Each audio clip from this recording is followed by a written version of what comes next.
Thank you. Thank you all for your testimony this morning. Now we'll start with Senator's questions, and we'll start with the sponsor, Senator Hartling, followed by the critic of the bill, Senator Tulija. Thank you, Chair. Thank you very much, everyone. Wonderful presentations, knowledge and passion, and lots of good contributions and ideas of how we can make this bill better. I see this as a tipping point, a turning point, where something will change.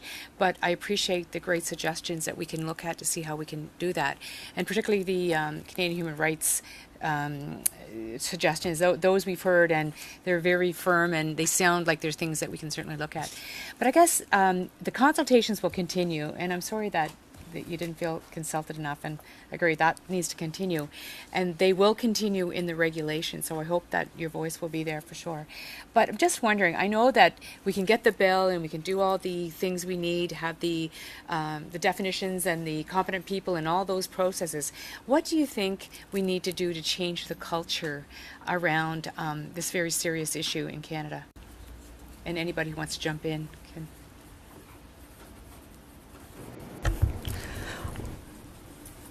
What I've seen, I actually worked in human resource management for an Indigenous organization in British Columbia. Mm-hmm. We have well over 200 First Nation bands in BC.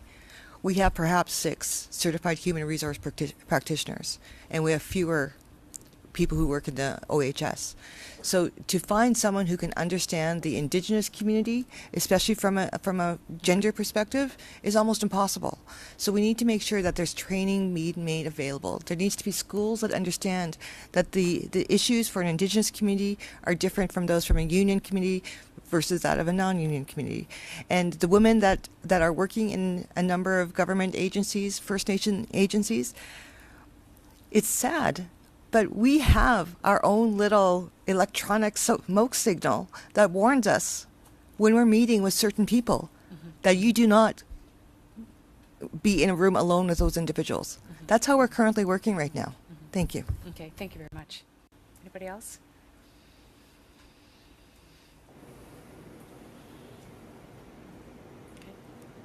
Maybe I would just say that creating legislative norms is a great first step because it sets expectations about acceptable standards of conduct.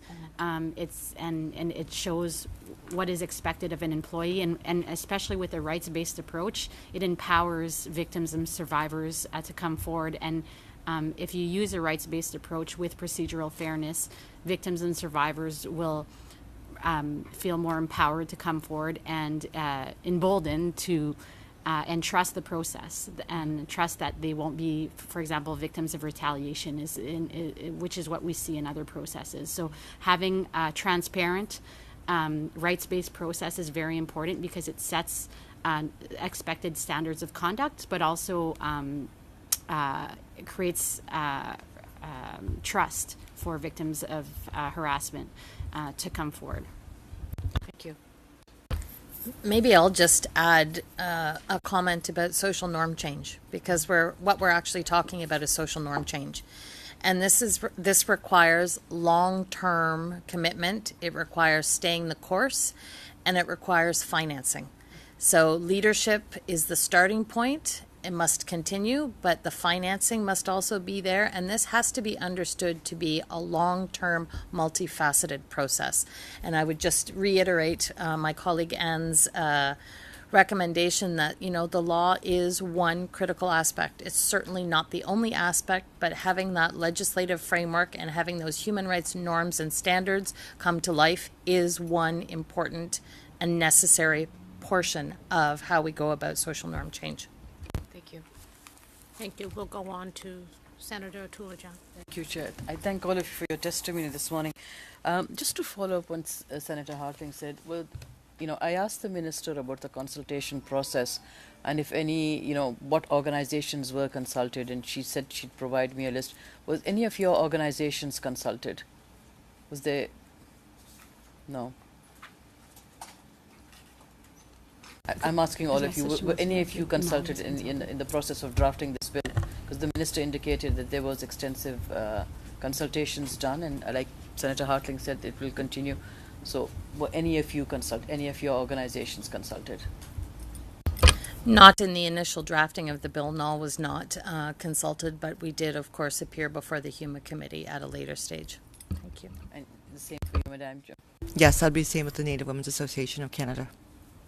So my next question is that how do we make the workplace safe for in offices where you have 2 or 3 people working, and here I specifically talk in offices on the Hill, where you're working in people's offices, people who have power, and there's 2 of you or 3 of you, and there's inappropriate behavior. How do we make that office safe? Because the person, generally it's a young person who's working, where do they go? How do we make, how do we encourage victims to come forward? Because quite often, if they do come forward, effectively it means maybe the end of that career in that place where they're working. So what can we do to make it easier for them? As I've been in the university situation where we have a lot of offices of sexual violence, I would say that when the person comes forward to complain, that's very unlikely. That they will complain officially, it's also very unlikely. If the person who's receiving the complaint does not have supervisory power over the person who is perpetrating the harassment, then there's no recourse for them. So right now, the way it's set up, the person who's receiving the complaints may have the training, may know the law, but they may not have any supervisory power. So that's really important to take into account who they are complaining to. If you can repeat the second part of your question, I was just saying, how do we protect the victims? How do we encourage them? Yes, so anonymous. It's the end of their career, generally. Yes, they will no longer work in that office. Indeed. Yes. So you have to make it anonymous in some way, but with 2 or 3 people, it's impossible. And so we're stuck there. Absolutely. Yeah, go ahead. Maybe if I could just add a couple of points. The process must be victim-centered in order for a victim to have confidence in it. If it is not, victims are not going to come forward. That's clear in the evidence. Second thing I would say is, why come forward if there's not a remedy that's going to be useful to the victim? So the question of remedies is essential. And again, here we reiterate that it's important to be explicit that the range of remedies that are available under the Canadian Human Rights Act must remain available. There also needs to be clarity about what happens to the harasser. And this is actually a really important point in the context of political staff and parliamentary staff. And this is why in the initial stages of consideration of this bill, we talked about the need to have a very specific investigation of what's going to work on the Hill because of the inherently political nature of the Hill and because of the overwhelmingly gendered nature of the power dynamics that take place on the Hill. So one of the things that we recommend is that within a fairly short period of time, there be an investigation of good practices for what is being done in other countries, specifically to deal with violence, harassment, and sexual harassment in legislatures. This is new. The issue of how workplace harassment is being dealt with in a range of workplaces is not so new. There are many good practice examples, but there are not so many good practice examples yet of how to deal with exactly this behavior for exactly these reasons in legislatures. So, some additional study on, what are the good practices, why are they working, would be very beneficial so that a review of the practices that are put in place can be done and amendments made as required. Can I just a question specifically to you, Madam Radhakrishnan, and I asked this of the Minister too, is that when we're talking about harassment, I think of minorities, new immigrants to the country, who they have gotten their first job, they're sort of very happy to have that job, who don't know what harassment really is and where can they go, and who are very afraid of speaking out. How do those women, how do they come out and complain? Do they even know that there's an avenue for them to complain? Again, I have to say that yes, this is a problem because we are waiting for victims to complain. We don't need to wait for them. Others are observing, others know. And if we are able to tap into that and remedy the situation without them actually coming forward, that will be so helpful for them. When we look at bystanders' accounts, even if they are very observant and they're supporting the victim in different ways, and sometimes the bystanders could be more powerful and they could help.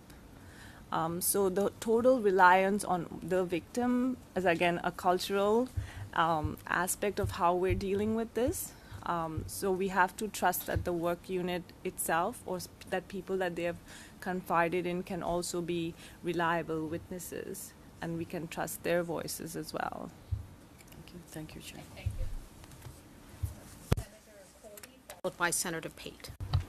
Thank you very much to each of you. Your presentations have been excellent, and they've been detailed and very helpful, and I think I'm really excited that these discussions are taking place on Parliament Hill, because it's sort of the last bastion for these kinds of discussions. So it's good.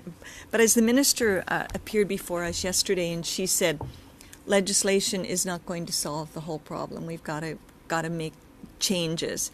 And I guess, and I'm going back to the comments that Senator Toulajan made. And Ms. Joe, when you were speaking, you talked about the sending of smoke signals, so you knew not to be alone in the room. And I think women are pretty good at doing that and talking to one another about don't be alone with, don't go here, don't do that. But that isn't the way that we should be living. But it happens. And we know that victims are not likely to complain. And in Parliament Hill, we definitely have the imbalance of power. We've got politicians, whether they're senators, MPs, ministers. We've got, a number of positions and younger people coming in to work on Parliament Hill. So there's definitely a power imbalance. We also have, and I'm not saying harassment doesn't just happen to women. Ms. Arada Irishnan, you spoke about cultural, racial, all kinds of things. But we also have a tendency to say that something's not really that serious. I can put up with it. So how, and Ms. Beavers, you spoke about the social norm change, and we've talked about yesterday at our meetings about the cultural change. So how do we go about making these changes? Because legislation is not enough. People have to come forward, so that it's okay to come forward, that you're not being trivial, that this is a serious matter. So how do we create that environment, or those environments, in our workplaces? And Ms. Gatchalian, you're sort of the lawyer. You get it when it's reached the point where parties can't agree, and so you're sort of beyond the first stage of what I'm talking about, but perhaps you could comment on what happens when it comes before the law. What do we do?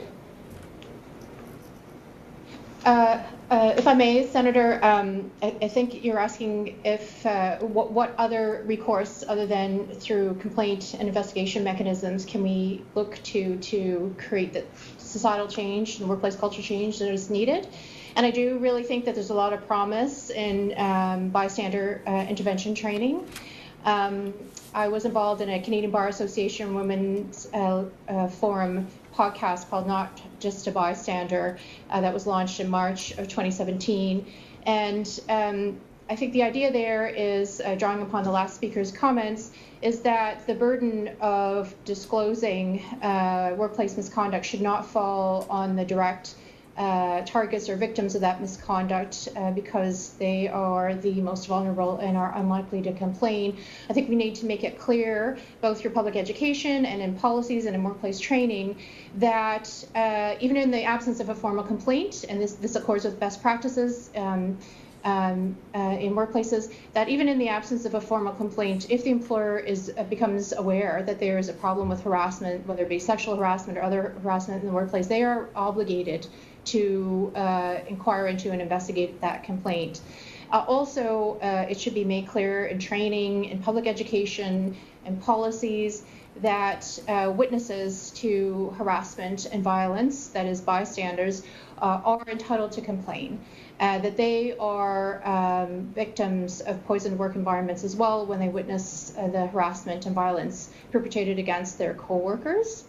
I really do think that we have a lot more work to do on the subject of bystander intervention training. Anybody else? I think we have to move on. Okay, we'll have your response, and then we'll move on to the next question. What I see in the Indigenous community is there are questions, and there's no one to answer the questions for the Indigenous employees. So we need to have proper education, and that education has to be shared from the very grassroots to the chief and council, and it needs to be a community-based education system. And as non-community members come into the community, they need to be held to those same standards that the community has set out. Thank you. So we have about 10 minutes left and 3 senators on the list. Senator Pate. Right. Thank you very much, Madam Chair, and thank you to all of you for being here. My apologies for being late at another meeting. And so if I've missed something, you can just tell me, move along, and I'll read the transcript.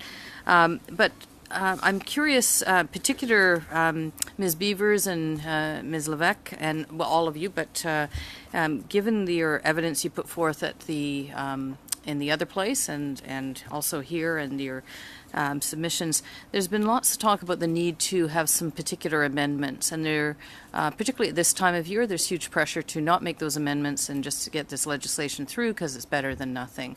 And sometimes, you know, that can actually hamper what we do. From your perspective, if strong observations were made by this committee, how would that hamper the ability to move forward, or would that be sufficient to, would you have faith that we'd see the types of regulations and changes that we'd need to see? One. And then secondly, in terms of the bystander, particularly on the Hill, one of the observations that a number of us have made is the need for education for people to even know what harassment is. And if you've already, you're all nodding because you've already talked about this? No, okay. What actually harassment is, because I certainly have observed many young women in particular being what I would describe as preyed upon, but they perceive it as complimentary behavior by senior men in positions of power, and then end up in a situation that's doesn't feel so great later on. But what kind of education modules do you see that could be available? Are there ones already in existence that we could be making part of the recommendations, or is that something that should be in the regulations as well? So any recommendations you have about that? Thank you very much. Did I start? Thank you, Senator Pate. I guess I'd start with a reflection on the timelines. So, you know, we are, you know, very supportive of this initiative. It's been a long time coming. The importance of having a strong legal framework in place cannot be understated. But that doesn't mean that the time should not be taken to make any amendments that are truly critical to ensuring that the content of the bill is as strong as it could be, and that the implementation of the bill is going to be effective and appropriate. Now, there are a range of the particulars that we discussed today that could appropriately be dealt with in the regulations, and we know that those consultations are ongoing. But we do feel that there are some key amendments that should also be made to the Act itself, and those are the ones that we've put forward this morning. I guess the second, would you like to continue? I guess the second thing I would say on education modules. Education comes in a range of different forms, and so there needs to be some really good thought given to what the process is. It needs to be ongoing, it needs to be financed, it needs to be mandatory, it needs to be culturally sensitive, and it needs to always have a gender lens. So all those things need to be part of the process that's put in place for education that needs to go alongside this Act. But I also want to talk about the educative value of the Act itself. And that's why having a robust definition section of the Act is critical. And that's why ensuring that the interface with the other remedies and recourses that are available, for instance, under the Canadian Human Rights Act, remains important. maybe I'll stop there. Yes, I agree, with Miss Suki Beavers. I think that having a strong definition talking about the effects of the harassing behaviors and how it would impact the workplace, so there's no ambiguity that this is hostile, this is impeding the worker, and this is unsafe. So there's no and that would help a lot in what is this harassment and violence that we're talking about. I think that would be good. Thank you. Senator Martin. Thank you. Apologies for being late as well. I'm hearing three sort of key recommendations from all of you in terms of the bystander intervention training and just the role of bystanders. And I think that's a really important place, because it was interesting to hear you talk about the bystanders could also be facing trauma, and yet they can be part of the problem. So I think that will be a very important area. And then with the education models, I was listening to Ms. Joe thinking about how things have to be so culturally specific. So we can have this framework, but there has to be so many, not exceptions, but like really a whole range of modules. And when you talk about this needing to be definitions or clauses that need to be very inclusive and yet really, really specific to avoid ambiguity. So I'm having some, I'm trying to understand, is this bill as is with its shortcomings and gaps, because there are so many specific exceptions and considerations that need to be made, and it's not perfect. But would you all agree that it is an important step and that these concerns you raise can be done in the regulatory state, through the regulatory process? I know we'll be going to clause by clause, so I'm just wrestling with wanting to make it more specific, more, just improved with all the recommendations considered, but we're under a very tight timeline, and I can see the days running down to its end. So I just want to get those assurances from you that this is an important bill for us to take that step, and we can consider all the issues you raised as we prepare to implement the bill. Well, I know I was really happy to hear a lot of the suggestions that my colleagues working in the legal area and in the training area came up with, coming from a very nepotism-filled work environment that Indigenous people all seem to follow. I think the bill we need to see how this is going to be applying to our First Nations, into the banned work environment, and what resources are going to be available. The bystander issue, I've been a bystander, and I have lost my job because of being a bystander and making a report. There is no supports for me. The issue is sexual harassment for another friend. It took her almost 2 years to get through the process of going through the harassment process, and the mental fatigue she faced after that was enormous, and at the end of the day, she was fired. So this is a good first step, but we need to have those educational resources. We need to have the supports for our Indigenous women and all of our women who are facing these issues on a day-to-day, because otherwise they walk away rather than fighting for their jobs. And that's just not right for us. Thank you. Okay, we have just a few minutes left, and we have Senator Andrzejczyk with the last question. Thank you, and I very much appreciate the last intervention. It reminds me of working in some of the areas that you and my experiences are about the same, so I appreciate that on the record. If I understand, the two amendments that might be the most facilitating would be the definitional section, where we would change the word means to the word includes in 0.1, and that we would remove the word other. And that might be a first step in a workable definition. And I've forgotten who proposed it. I think it was Gail. So that yes, Senator, that I caught agree my that the eye. removal of other. Yeah. I agree. Thank you, Senator. I agree that the removal of the word other is probably, in my opinion, the most crucial amendment that is required at this point if you were to move forward with the bill.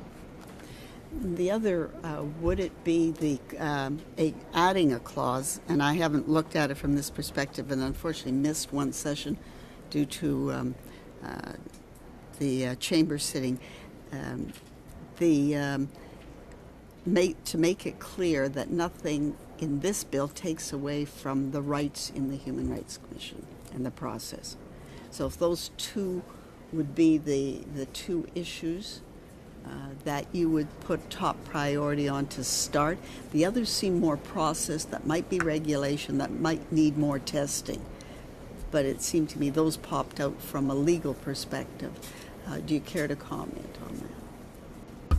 If I could just suggest one additional amendment, and that is the inclusion of specific language about the purpose of the act being to ensure human rights and women's rights, particularly women who face intersectional discrimination in the workplace.